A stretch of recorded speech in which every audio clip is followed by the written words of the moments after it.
नमस्कार. Share market Marathi या YouTube चॅनलवर आपल्या सर्वांचं हार्दिक स्वागत. आजच्या व्हिडिओमध्ये आपण गुरुवार दिनांक 16 एप्रिल 2026 साठीचं इंडेक्सचं विश्लेषण करणार आहोत. मात्र या विश्लेषणाला सुरुवात करण्यापूर्वी मला तुम्हाला शेअर मार्केट मराठीच्या ॲप विषयी थोडक्यात माहिती सांगायची आहे. शेअर मार्केट मराठीचं ॲप आता Android आणि iOS अशा दोन्हीही प्लॅटफॉर्ममध्ये उपलब्ध आहे. हे ॲप तुम्ही तुमच्या मोबाईलमध्ये डाउनलोड करून इन्स्टॉल केलंय का? जर केलं नसेल तर आजच करा. याचं कारण असं आहे की शेअर मार्केट मराठीच्या सर्व सर्व्हिसेस आता ॲपच्या माध्यमातून उपलब्ध करून देण्यात आलेल्या आहेत. यामध्ये शेअर मार्केट मराठीचे फ्री कोर्सेस, प्रीमियम ग्रुप आणि पेड कोर्सेसचा समावेश आहे. समजा तुम्हाला हे ॲप डाउनलोड करून इन्स्टॉल करायचं असेल तर त्याची लिंक या व्हिडिओच्या डिस्क्रिप्शनमध्ये तसंच कमेंट सेक्शनमध्ये जी पहिलीच कमेंट आहे ज्याला आपण पिन कमेंट म्हणतो त्या पिन कमेंटमध्ये उपलब्ध करून देण्यात आलेली आहे.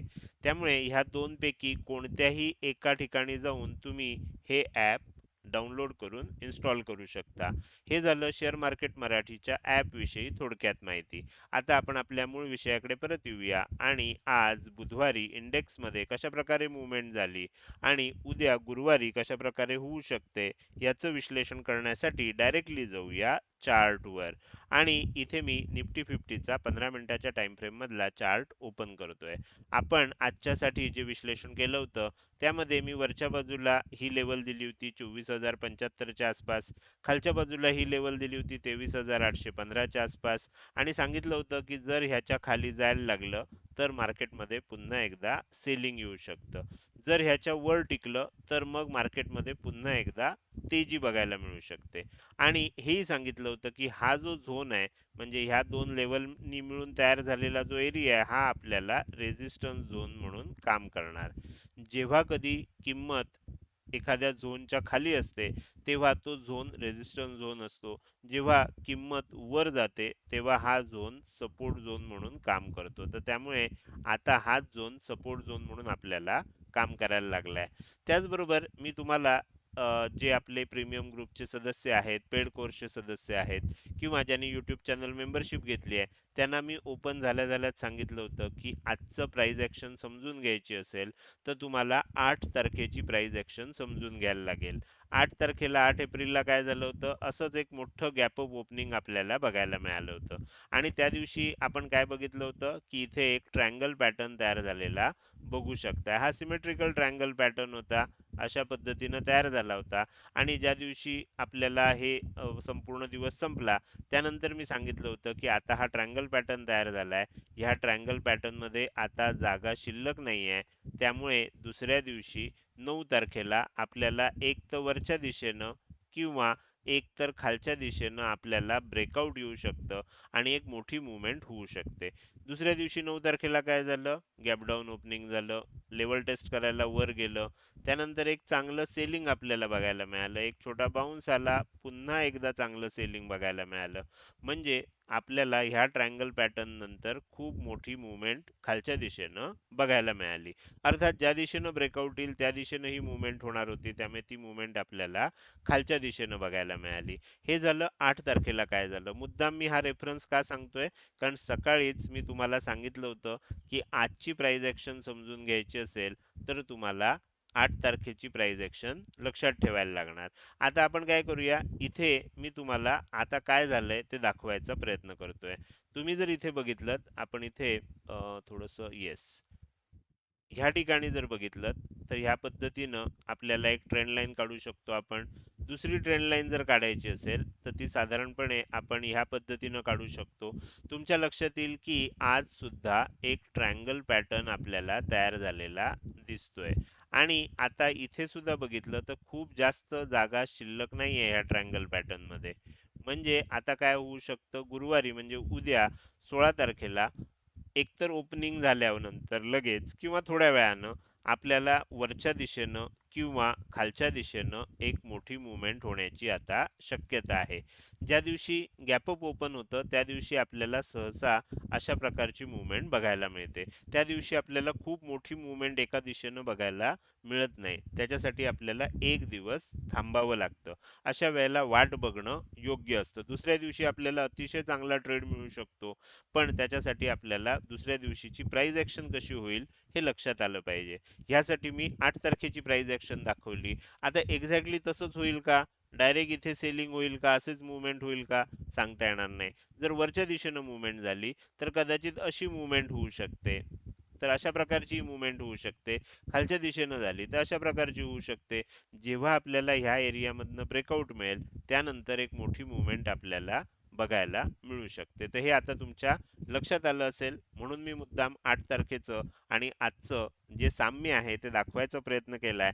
आता आपल्याला उद्या काय होतंय, 9 तारखेला झालं तसंच 16 तारखेला होतंय का, हे बघणं इंटरेस्टिंग असणार आहे. पण आता तुमच्या लक्षात आलं असेल की सपोर्ट झोन खालच्या बाजूला आहे आणि इथून खाली हा सपोर्ट झोन आहे आणि वर आपल्याला आता किंमत हे होतीये. खाली यायला थोडीशी गॅप भरायला सुद्धा जागा शिल्लक आहे. वर जायचं असेल तर वर जाऊ शकतो, वरच्या दिशेनं सुद्धा. मग आपण पुढचा विश्लेषण करू शकतो. तर माझ्या मते आता तुम्हाला निफ्टीचं विश्लेषण व्यवस्थित लक्षात आलं असेल. त्यानंतर आपण पुढे जाऊया आणि बँक निफ्टीचं विश्लेषण करूया. बँक निफ्टीमध्ये मात्र थोडंसं वेगळं चित्र आपल्याला दिसतंय. बँक निफ्टीमध्ये आपल्याला फक्त एकाच दिशेचं विश्लेषण आता आपण करू शकतोय आणि ते म्हणजे खालच्या दिशेचं. तुम्ही इथे बघू शकता खालच्या बाजूला मी एक लेवल काढली आहे. ही लेवल आहे 56,145 ची. वरच्या बाजूला एक लेवल काढली आहे, ही आहे 56,786 ची. हा हाय आहे आजच्या दिवसाचा आणि ही जी लेवल काढली आहे ही ॲस्ट्रो लेवल आहे.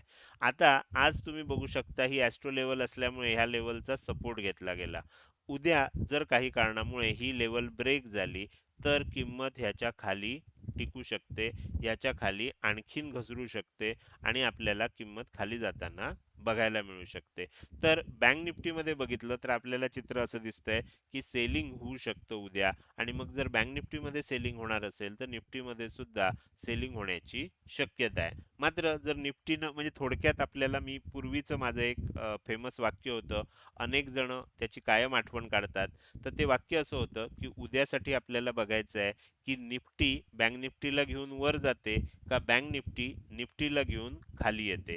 म्हणजे निफ्टीमध्ये आपल्याला ट्रेंड 50-50 आहे, बँक निफ्टीमध्ये ट्रेंड निगेटिव्ह आहे. त्यामुळे जर बँक निफ्टी खाली यायला लागली तर ती निफ्टीला घेऊन खाली येईल, जर निफ्टी वर जायला लागली तर ती बँक निफ्टीला घेऊन वर जाईल. पण वर जात असताना बँक निफ्टीमध्ये फार मोठं आपल्याला ब्रेकआउट जोपर्यंत होणार नाही, ह्या लेवलच्या वर टिकणार नाही, तेव्हा तोपर्यंत खूप मोठी मुवमेंट बघायला मिळणार नाही. तर माझ्या मते बँक निफ्टीसाठी तुम्हाला ह्या दोन लेवल लक्षात ठेवायच्या आहेत. बँक निफ्टीमध्ये थोडीशी जास्त शक्यता अशी आहे की खालच्या दिशेनं मुवमेंट होईल आणि ही लेवल तुटल्यानंतर ती आणखीन खाली जाऊ शकते. तर माझ्या मते निफ्टी आणि बँक निफ्टीचं हे विश्लेषण तुमच्या लक्षात आलं असेल. आता पुढे जाऊन आपल्याला सेन्सेक्सचं विश्लेषण करायचं आहे. मात्र त्यापूर्वी मला तुम्हाला शेअर मार्केट मराठी या यूट्यूब चॅनलच्या मेंबरशिप विषयी थोडक्यात माहिती सांगायची आहे. आता तुम्ही सुद्धा शेअर मार्केट मराठी या यूट्यूब चॅनलवर जाऊन सबस्क्राईब बटनच्या शेजारी असणारं जॉईन बटन क्लिक करून आपल्या चॅनलची मेंबरशिप घेऊ शकता. आता या जॉईन बटनला क्लिक केल्यावर चॅनल मेंबरशिप मध्ये कोणकोणते ऑप्शन उपलब्ध आहेत त्याविषयी माहिती तुम्हाला तिथे वाचता येऊ शकेल.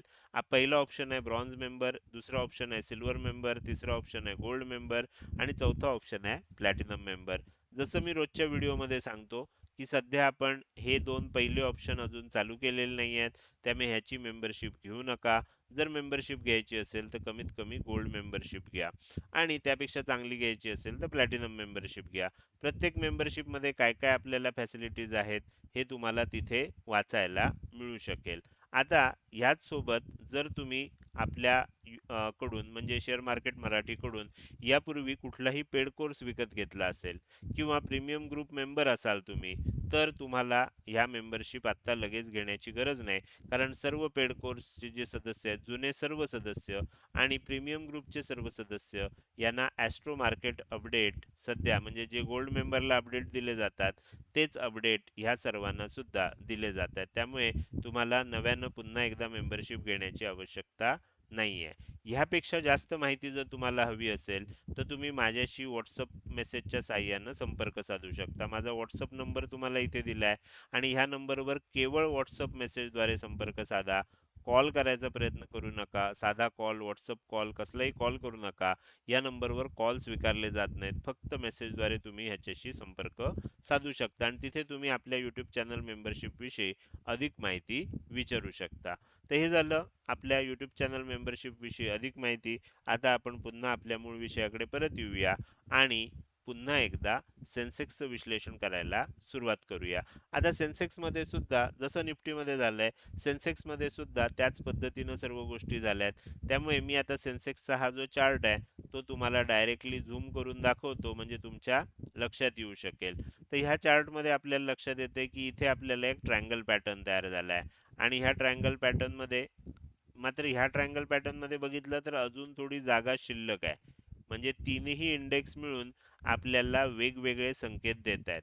बरोबर, इथे थोडी अजून जागा शिल्लक आहे. तर त्यामुळे कदाचित काय होईल, जर साईडवेज होणार असेल तर आपल्याला सेन्सेक्स मुळे होऊ शकेल. सेन्सेक्स मध्ये अजून थोडीशी जागा शिल्लक आहे आणि मग आपल्याला एक तर वरच्या दिशेनं किंवा मग वर जाऊन खालच्या दिशेनं आपल्याला मुवमेंट होताना बघायला मिळू शकते. तर त्यामुळे अशा प्रकारचं चित्र सध्या आपल्याला दिसतंय आणि इथे सर्वात जास्त जागा दिसते जी आपल्याला निफ्टीमध्ये दिसत नाहीये. बँक निफ्टीमध्ये आपल्याला थोडंसं वेगळं चित्र दिसतंय. त्यामुळे आज जर विश्लेषण बघायला गेलात तुम्ही, तर निफ्टीचं थोडंसं वेगळं आहे, बँक निफ्टीचं वेगळं आहे आणि सेन्सेक्सचं जरी निफ्टी सारखं असलं तरी देखील थोडासा फरक ह्यामध्ये सुद्धा आहे. तर त्यामुळे जेव्हा कधी ब्रेकआउट येईल त्यानंतर एक चांगली मुवमेंट ज्या दिशेनं ब्रेकआउट येईल त्या दिशेनं आपल्याला बघायला मिळू शकते. बाकी विश्लेषण निफ्टी आणि सेन्सेक्स मध्ये सारखंच आहे. आता आपण या व्हिडिओच्या शेवटी आलोय. जाता जाता मला तुम्हाला विचारायचं आहे की आजचा हा व्हिडिओ तुम्हाला कसा वाटला. जर हा व्हिडिओ तुम्हाला आवडला असेल तर नक्कीच तुम्ही या व्हिडिओला एक लाईक करू शकता. कसा वाटला हे कमेंट सेक्शन मध्ये टाईप करून सांगायला अजिबात विसरू नका. लक्षात ठेवा, तुमची एक लाईक आणि एक चांगली कमेंट हीच माझ्यासाठी प्रेरणा असते, ज्याच्या सहाय्यानं रोजच्या रोज विश्लेषणाचे व्हिडिओ मी बनवत असतो. त्यामुळे व्हिडिओ बघायला सुरुवात केल्या केल्या व्हिडिओला लगेच लाईक करा आणि व्हिडिओ बघून झाला की तो कसा होता या संदर्भातली माहिती कमेंट सेक्शन मध्ये टाईप करून अवश्य सांगा. त्याचसोबत आजचा व्हिडिओ तुम्ही अजूनपर्यंत बघताय आणि अजूनही जर तुम्ही शेअर मार्केट मराठी आपल्या युट्यूब चॅनलला सबस्क्राईब केलं नसेल तर कृपया सबस्क्राईब करा आणि शेजारी असणाऱ्या बेल आयकनला क्लिक करून ऑल असं नोटिफिकेशन निवडा. म्हणजे इथून पुढे रोजच्या रोज येणारे हे विश्लेषणाचे व्हिडिओ मी अपलोड केल्या केल्या तुम्हाला विनाविलंब बघता येतील. आजच्या व्हिडिओमध्ये मी इथेच आपली रजा घेतोय. धन्यवाद.